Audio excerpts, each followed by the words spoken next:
again, switch off your cameras, your microphones during the presentation. And then I give the word to you, Kristian, and we look forward to your presentation. 20-25 minutes, so we save lots of time for all the questions. So by that, please. Good. Thank you, Kristian. So I'll start kind of with the overview. So our strategy going forward at Equinors is based on 3 pillars. That's continuing to focus our oil and gas portfolio, and also high growth, high value growth in renewables. And we're looking into new market opportunities in low carbon solutions. And I think particularly the last few months have been exciting in many aspects when we're looking at energy, partly due to the ongoing conflict in Ukraine. But from our perspective, we have done some major moves in all those three areas. So I'm not going into details now, but for those of you that have followed us in the media, we are definitely taking large steps in all 3 pillars at the moment, and the momentum is extremely high. We do have a solid platform to stand on. We have a solid oil and gas heritage, which also gives us the balance sheet and the financial flexibility to make those major moves that we're currently taking on all 3 pillars, but also in renewables. We are an early mover in many aspects on offshore wind, and we have established ourselves in several markets across the world, and I'm going to touch into that. We have a target of reaching about 12 to 16 gigawatt of installed capacity by 2030, and there is a side note under that target, which says that this should be Equinors share. So that's our ownership share, and of course it depends on what type of ownership share we will have in our future projects, but this quickly adds up to a volume of about 1 wind turbine installed every second day. And if you look at onshore, a bottom fixed wind turbine, a monopile, which is kind of the most common technology today, installing a monopile wind turbine every second day means that we need to install about 3,000 tons of steel every second day. It also means that we need to install about 5 kilometers of cable every second day, and it's 7 complicated lifts every second day, and those needs to happen both in June and in January. So it's a massive logistical operation, first and foremost. It's also the first time energy are kind of getting closer to a serial production. You can compare it to almost like a car production. So that sets some challenges for an energy company like Equinor, which are used to kind of conducting huge, technically advanced and complex projects in the oil and gas segment. So it's a shift of focus as well. We are based in several regions already. We have a solid footprint.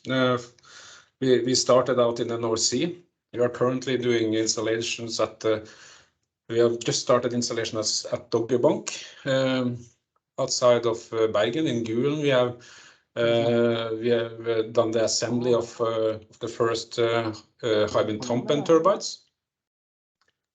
Get some. Jeg får inn musikken din, tror jeg. So if you could go on mute, that will be good. We have an established base in the UK with Sheringham Shoal and Dudgeon and Hywind Scotland. So we are well situated in the North Sea basin already. We have a presence also in the Baltic Sea with our Kona project, which we have together with the RWE. We have started the project of the Baltic 2 and 3 and are about to start up the Baltic 1 project as well. In the US, we are well on our way with the Empire Phase 1. We have started the planning of Empire Phase 2 and also Beacon Wind. So we are moving. In South Korea, it's our floating projects that are in focus. And this is just a brief overview of some of the projects that we're currently working on at Equinor. Our floating ambition is to remain a leading developer and operator for floating offshore wind. And we aim for a 3 gigawatt of installed floating capacity by 2030. And we do have an active and major portfolio in all of our regions across the world. Why offshore wind and why floating offshore wind? And that's relatively easy. Offshore provides some a necessity that is kind of a challenge now when we look at land-based energy production. It gives us acreage, it gives us huge areas. And when we're talking about renewable, no matter what type of renewable energy source we're looking at, you really need acreage. That's basically where you're harvesting your energy from. Offshore wind provides that. Floating wind is important because several of our markets really need to rely on floating wind. South Korea is an example of that. Southern part of Europe, like France, is depending on that. So we need to develop that type of technologies in order to be a provider in these type of markets. But also, more importantly, that's where the really large areas are available. And also, from what we have seen from our existing projects, that's where the stable, high-condition wind resources are placed. So that's our main driver behind floating offshore wind. We have this year we're turning 50 years old. Equinor was established in 1972. So we do have 5 decades of offshore experience from predominantly from the Norwegian continental shelf. And anybody that has experienced the Norwegian weather conditions, the Norwegian nature, knows that these are challenging conditions. So Equinor we really know these areas, and we really know the needed technologies in those areas. And actually in 20 of those 50 years, we have been working on our floating wind technologies. So we started out with Hywind Demo, which was installed in 2009. We then continued with Hywind Scotland, 2017, I believe it was. I think we'll get the answer on that a bit later in the presentation. And we're continuing now in 2022 with Hywind Tampen. And this has been a continuous development, a continuous focus on the floating technologies. And we have, throughout this journey, we have established a broad toolbox of different concepts and technical solutions.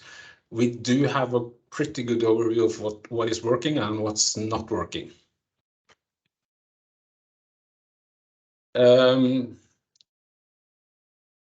In floating wind, we have established a few design principles, if you like to call it that, on how we are going to build this. And the design principles is important because that gives us a foundation when it comes to what type of technologies that are interesting and the type of technologies that are less interesting. There are several floating wind concepts out there, but our design principles is kind of creating the area of focus for us and gives us some guidance on how we should choose the focus. The turbine controller is important for a floating wind turbine because a wind turbine is originally equipped with a lot of advanced technologies in order to control itself. It's the only device that is controlled based on historical data. So it reacts to a certain type of weather condition. And this behavior has led the wind turbine to be a pretty advanced turbine when it comes to the control mechanisms of it. With the floating controller, we are taking this a step further, where we're utilizing the control system and the sensor systems of the wind turbine with the individual pitch systems in the wind turbine to reduce motion. And that's important when it comes to a floating wind turbine, because that you get a lot of motion from the sea and from the wind. And we're actually using this control system to reduce that.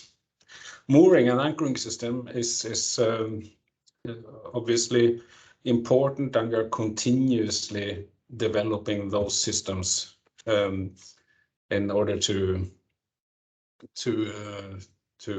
be better prepared for future conditions.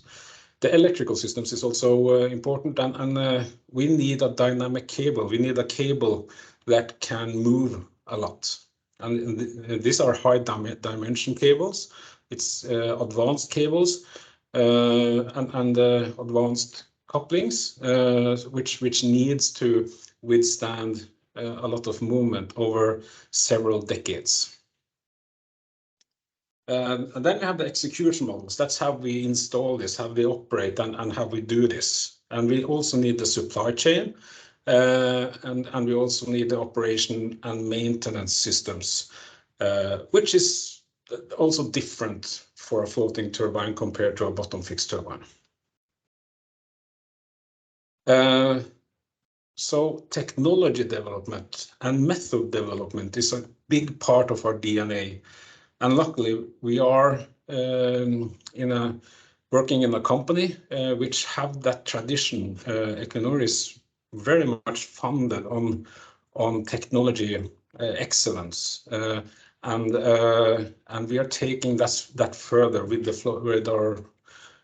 our floating technologies, where we are focusing on the technologies I mentioned before, but also using technology to ensure that we take care of the sustainability aspects when it comes to floating offshore wind. We need to coexist with the fisheries, with other interests that are working in the same area, and we need to do that without causing harm. So that's a big part of what we are focusing on.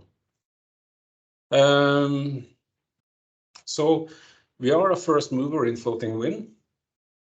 We have started to establish several collaborations when it comes to floating wind, where this the university and the activities in Bergen is an important part of that, and we are also focusing on working with the best suppliers in this market as well.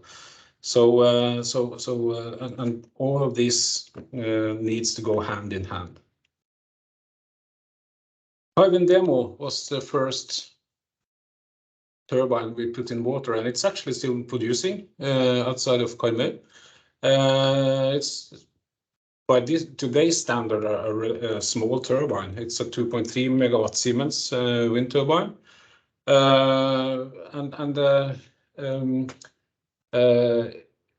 that is a turbine that was originally produced for onshore use.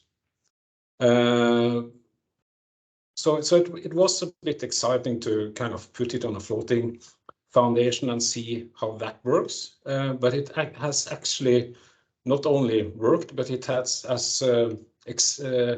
exceeded our expectations. The capacity factor with this turbine is about 40%, and that's a lot higher than you would expect this turbine to encounter in onshore conditions. It has survived wind speeds of way above 44 meters per second, and also wave heights of about more than 19 meters. So this technology, being in the water since 2009, has really proven that floating is possible and a way forward. Our next step was Hywind Scotland, and that's the first floating wind farm. It's not large, it's only 5 turbines, but we did some major steps here as well. We increased the turbine size from 2.3 to 8.7 megawatt from the same manufacturer. Has been in operation since 2017, and also have proven to have a capacity factor of more than 55%. I'm not that keen of a really high capacity factor as such, because you would much rather utilize the capacity factor to produce more power. But I think the capacity factor and the way it develops kind of proves the point with floating, showing that the wind resource is higher and more stable if you get further out into stable waters. Hywind Scotland has also been extremely important for us when it comes to developing operational maintenance strategies. We have developed our technologies further with that wind farm. The controller has been developed, mooring and foundation systems has been developed as well. And we have done a lot on design and simulation tools with that wind farm design. Then we are moving to our next projects. That is Hywind Tampen, which was a kind of a different ballgame. For we did some major differences here.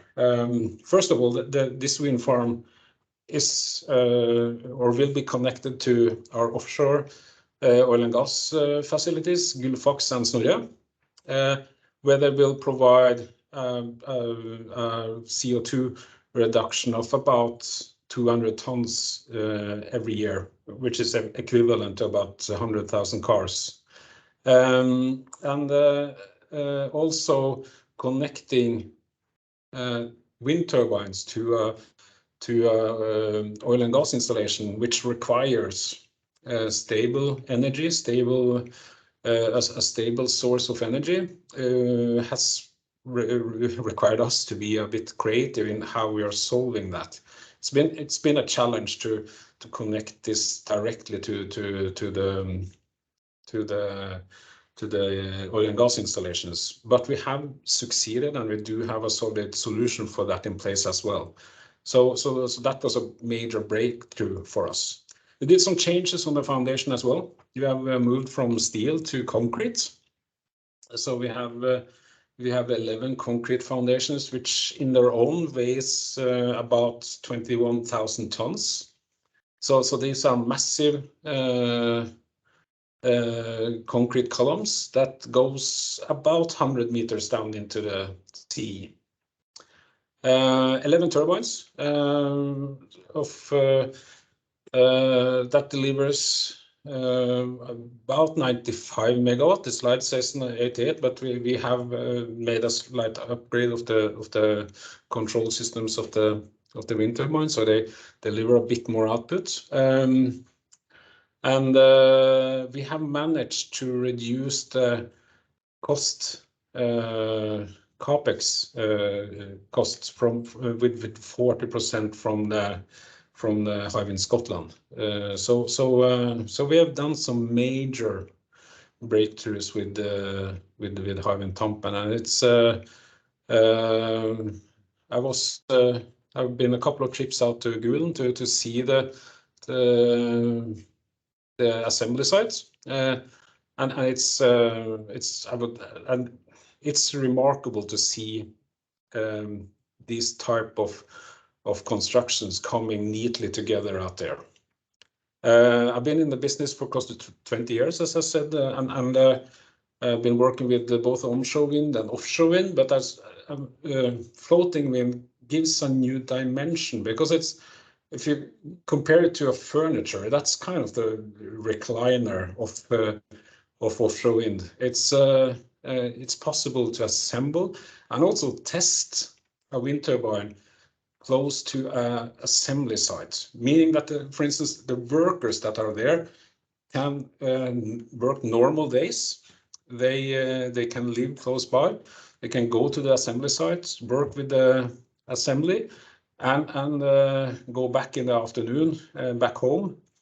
You have all the tools and equipment there ready. Everything is prepared and laid out, and you have an excellent system for logistics. It's a massive influx of materials coming into a site like this.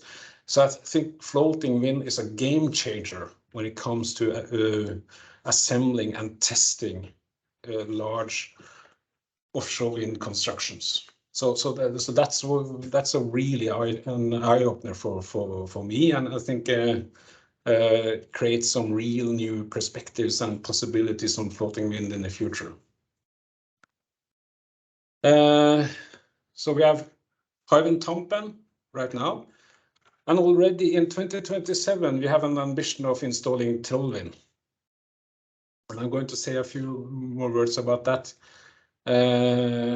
soon. And then the next project up is Utsira Nord, which in total is about 1.5 gigawatts.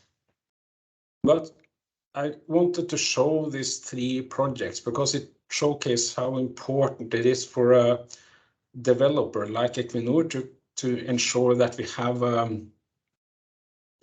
a plan. Because if you're developing competence, if you're developing technologies, you need to have something tangible to use it on, and you need projects, you need activities. That's important for us that is working in the company, but it's also important for the company to ensure that we have a business case. So that's why it's so important to ensure that we are lining up these projects in a sensible way, and with a proper timeline to ensure that we're building our capabilities, technologies, and knowledge in a way that is sustainable for us as a developer. So Hywind Tampen actually has a 60% Norwegian content. We are getting the turbines are coming from Siemens Gamesa. Cables are coming from JDR. We have Wood Group. We have Wergelandbase, and we have Mammoth providing cranes. But Aker Solutions is helping us with most of the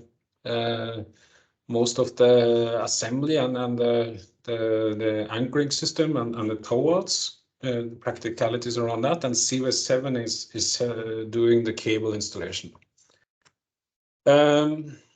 We are more or less trying to copy what we're doing at Hywind Tampen at Trollvind. It will be larger scale. We're looking at bigger turbines. So we're doing some massive upgrades when it comes to that. But other aspects will be easier. For instance, we will be connecting Trollvind to the shore, meaning that we don't need to connect it to an offshore facility, which makes the grid connection a bit easier.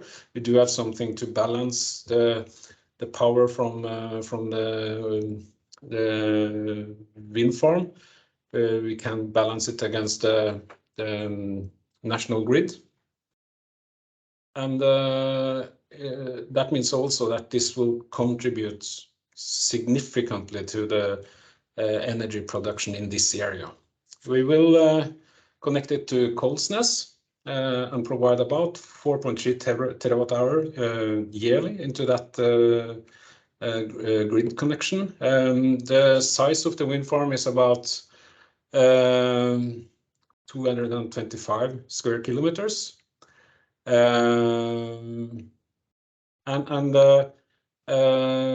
will significantly improve the power balance in this area. I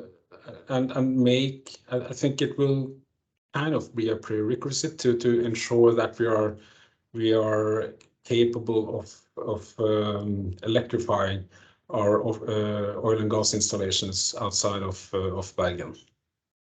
The project will have we're aiming for a final investment date by 2023. So there's a lot of things going on right now, and also potentially we are aiming to have first power produced by 2027, and that's only 5 years. If we compare to other projects, for instance, Doggerbank, that is a project that we have used 15 years to develop. So this is a massive shortening of the project planning time in this area. It can partly be done because we know this area really good. We have been there for decades already, and we know this area really good. This project will contribute to give Norway the lead in floating wind, and the industry can build on the experience that it already has from Hywind Tampen, and it will bridge the gap between Hywind Tampen and the next step on Utsira Nord. It's an important contribution to secure the work for the supply chain and the industry for the next years. And we are expecting that we can realize a levelized cost of energy of about 1 krone per kilowatt hour. Right now we're working on the commercial setup and the partnership constellations.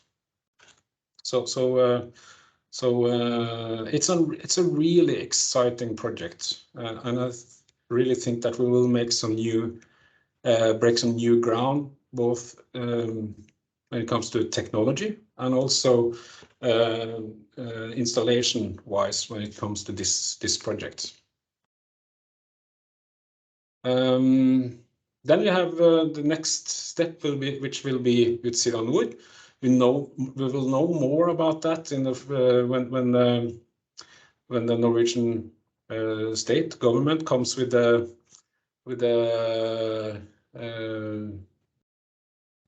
rules for how this will be how the bid conditions will be on this, but this is also a really interesting project going forward. When it comes to the global outlook of floating wind, we believe that towards 2050, about 15 to 20% of the total offshore installed capacity on offshore wind will be with floating wind. and important countries here will be, of course, if you look at regions, it's Europe with the UK, Norway, France, Ireland, Spain, Portugal, Italy, Greece, and Turkey. And definitely see a lot of upsides in the Asian Pacific, in the west coast of US, and also several interesting markets in the rest of the world with South America and South of Africa as big potential regions. So I think you should wrap up. You might be ready to wrap up in order to save some time for questions, please. We can do that. I think I can wrap up now. I think I mentioned most of my points that comes later on. So I think we can go directly to the questionnaire, Kristian. Thank you. We will now finish recording. So stop that recording. Thank you very much for